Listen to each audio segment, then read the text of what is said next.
What's up, guys? This is Heiss, and today we are once again at the Colorado Railroad Museum in Golden, Colorado.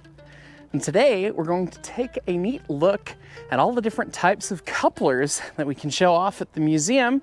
A little bit of a tour of how trains have coupled together throughout history. We have a lot of really cool historical examples of couplers from the very early days of railroading all the way up through what modern railroads use today.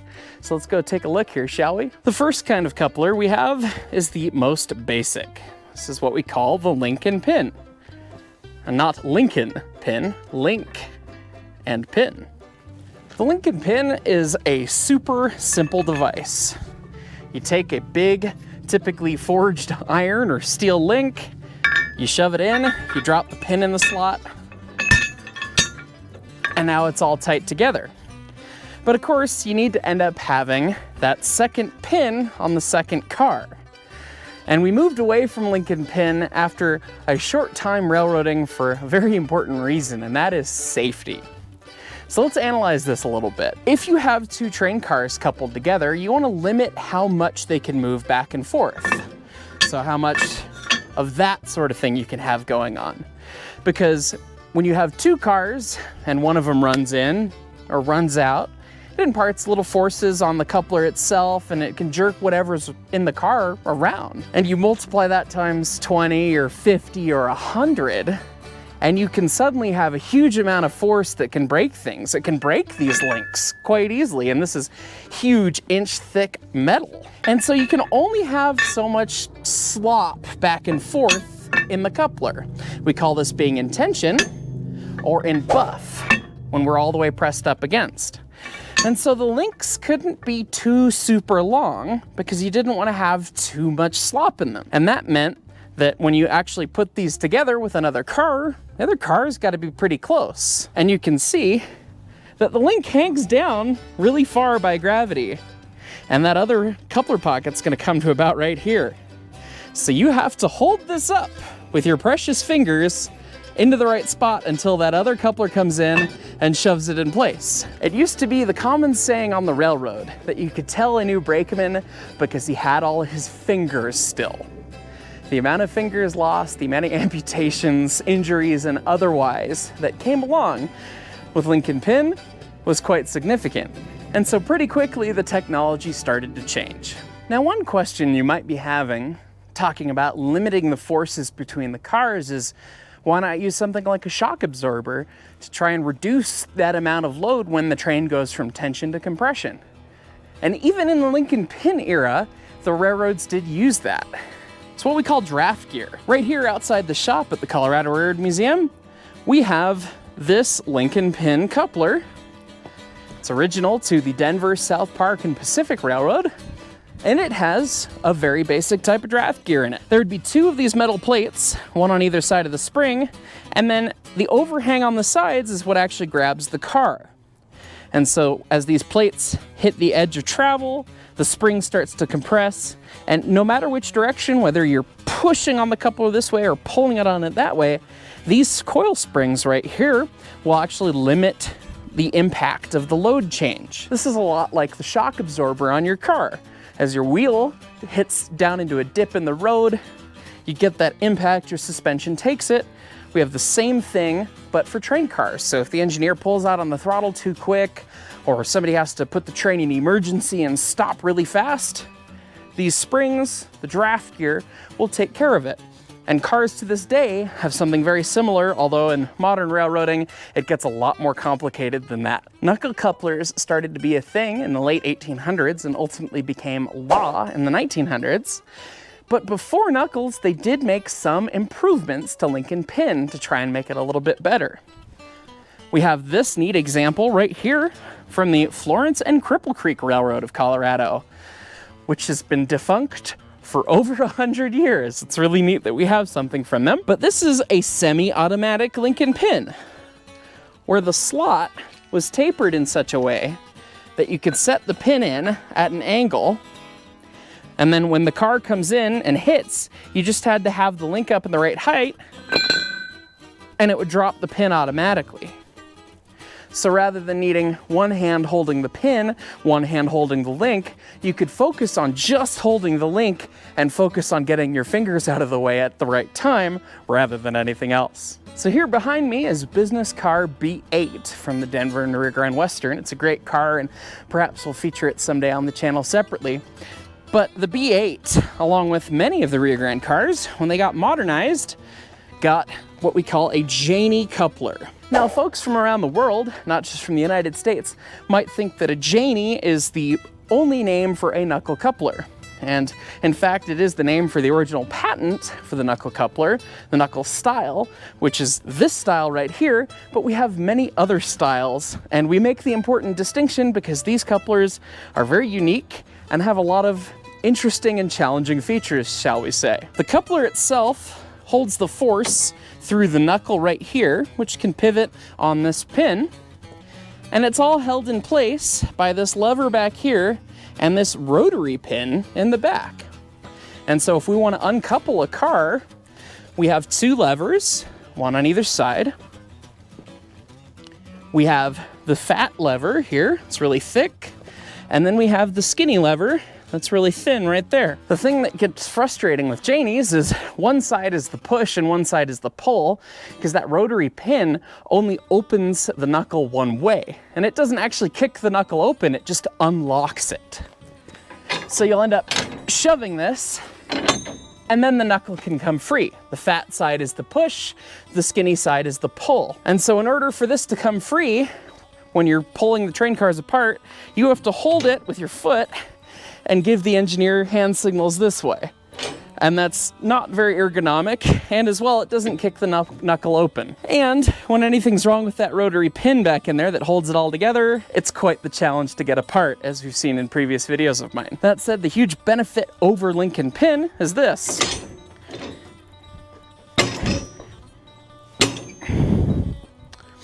Okay, let's face it. I don't have the strength of a locomotive or train cars, and this style coupler actually needs quite a bit of force to close. But if I was a train car and I hit that, it would close. And it closes automatically without your fingers being in the way. The interesting challenge that comes with all that different force that you need, though, is that coupling these cars on curves is really challenging. The couplers themselves are free to swivel to the left and right. They do have limiting devices that are sprung to try and hold the coupler more or less centered. But because you need all that force to go straight back down the Janney, a lot of times you can't get that force on the curve and you have to relocate the cars to a straight piece of track. So it's far from ideal. So when we hear someone from Europe refer to a modern knuckle as a Janney coupler, that's why we get a little confused, because the more modern stuff is a lot nicer.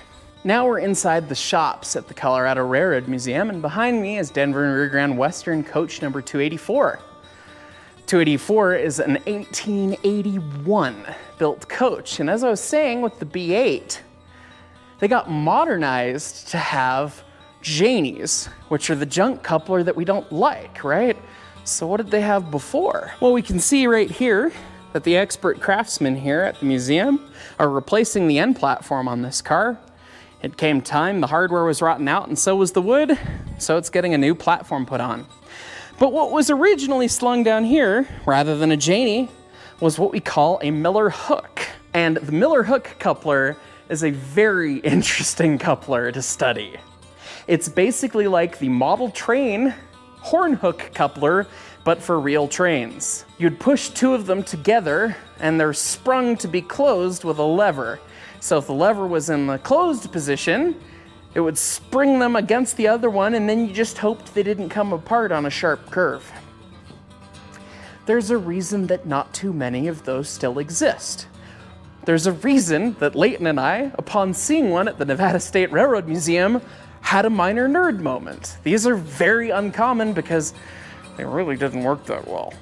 After Janneys had been around for quite some time, out came a new knuckle coupler design, the Sharon. This is starting to look a lot more like what we have on modern day railroads, and it's what a number of the locomotives and cars at the Colorado Railroad Museum actually utilize. Sharons are nice in that rather than the rotary pin, they have a lifting pin.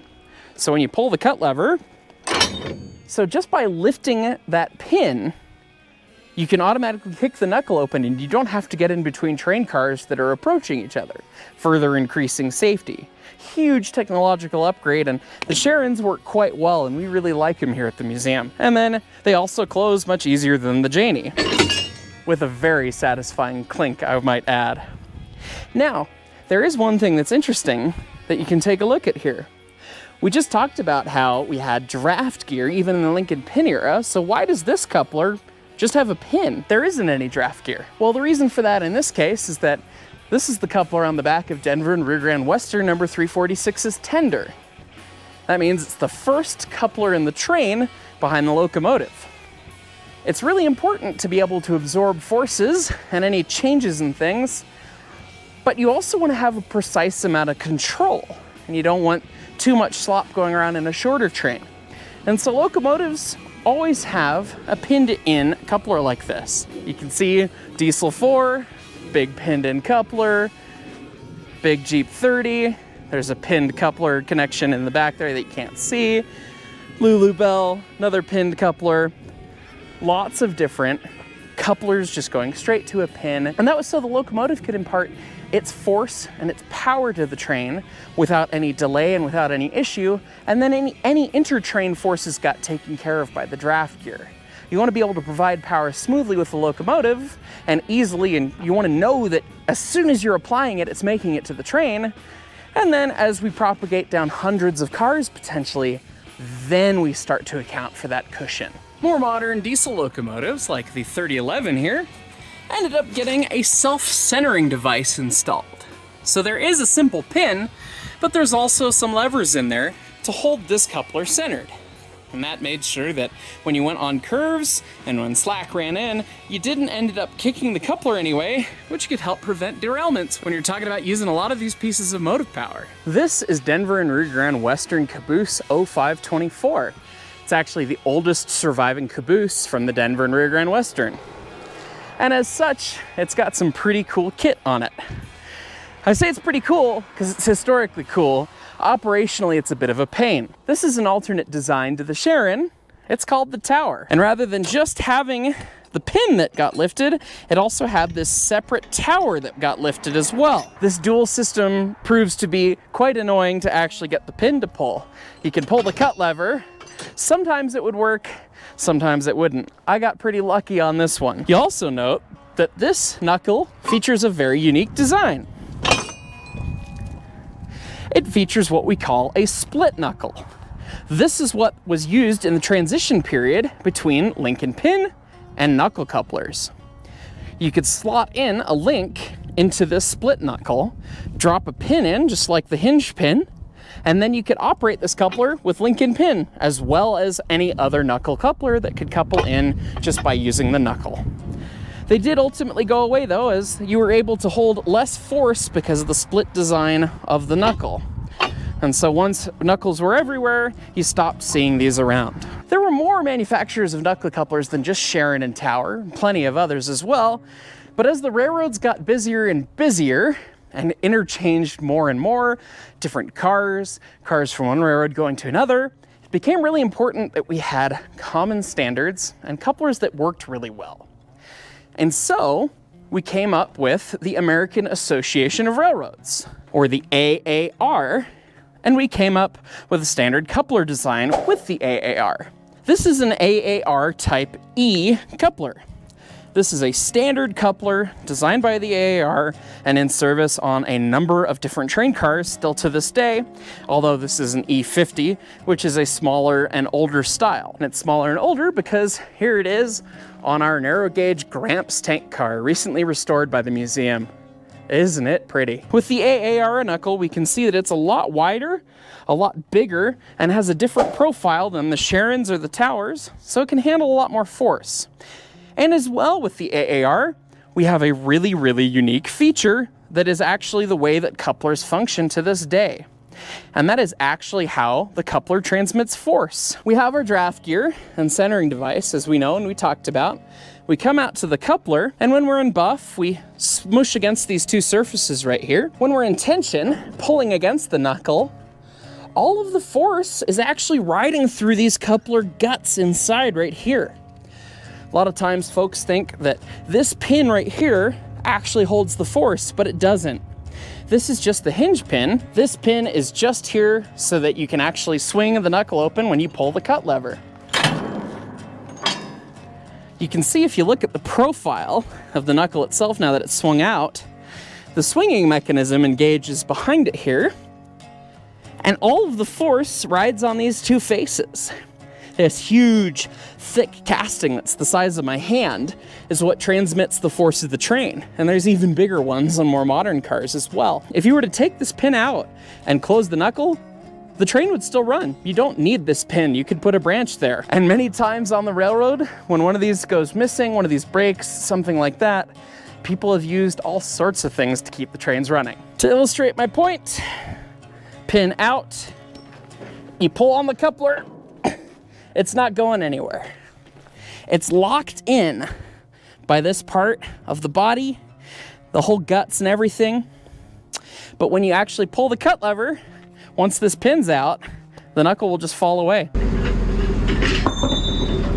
One of our specialties here at the Colorado Railroad Museum, because we have a lot of narrow gauge trains, is dual gauge operations and dual gauge trains. Gauge is the distance between the two rails that the trains run on.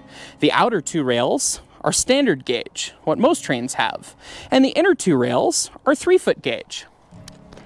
3-foot gauge was chosen for the mountainous terrain of Colorado, and it was very prevalent throughout the years. Operating trains of two different gauges and interchanging cars and cargo between them became quite the interesting thing. And as such, they came up with quite the interesting setups and quite the interesting cars. This is what we call an idler flat car. It is a standard gauge flat car that has this special coupler pocket on the back and front. It's called a tri-coupler pocket. This middle coupler is at the height and spacing for standard gauge. This lower coupler is biased to one side for 3-rail dual gauge. What we see right here is 4-rail dual gauge, and we have it because of the turntable. However, much of the railroad, instead of using the 4-rail dual gauge, uses 3-rail dual gauge. And here's how you switch from 3-rail to 4-rail. But as such, the narrow gauge is biased to the right, and the standard gauge is biased to the left comparatively.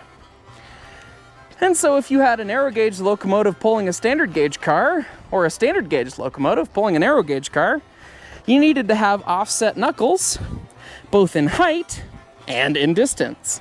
And so this was a unique dual setup where you could swap the knuckle from the right side to the left side, so no matter which way the bias was, you could work with it. Some special switching locomotives took this concept even further though. Right here is the Denver and Rear Grand Western number 50.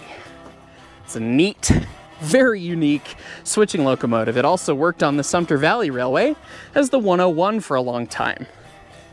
Has some aspects of steam engine to it, doesn't it? But the neat thing about the 50 is that it had its own tri-coupler setup with the T-slotted coupler. They could actually raise the whole coupler assembly and move it over into either slot to work with standard gauge on either side, as this is a narrow gauge switcher. The railroads really did come up with a lot of cool solutions for all the unique problems that they did run into. Here on the end of the Union Pacific passenger coach, we have the most modern type of knuckle coupler that we have. This is an AAR Type F. It's just like the Type E, but it's got these extra wings on the side. The extra wings interlock like this, and they help with the buff forces when the train comes into buff, and as well they help keep things centered. As with many things in railroading, it took us a little bit to get the right solution, starting with something simple, something easy, and then finding a slightly more complex but intricate and beautiful solution that helped improve safety and help keep both the railroad workers and everyone around the railroad safe. The advent of knuckle couplers is a huge thing for the United States, and finding the right knuckle that works great is excellent. And a knuckle coupler that's in good service is pretty hard to beat. So it's kind of surprising that much of the world has not joined us with our knuckle couplers, but I hope you guys liked this look at the different couplers of the locomotives and cars here at the Colorado Railroad Museum. Special thanks to the Colorado Railroad Museum for letting me come film here. Lots of neat artifacts, lots of awesome stuff to see, so make sure you come check out the museum next time you're out in Golden. And I hope you guys learned a thing or two. As always, if you have any questions, please leave them down in the comments below. Thanks for watching.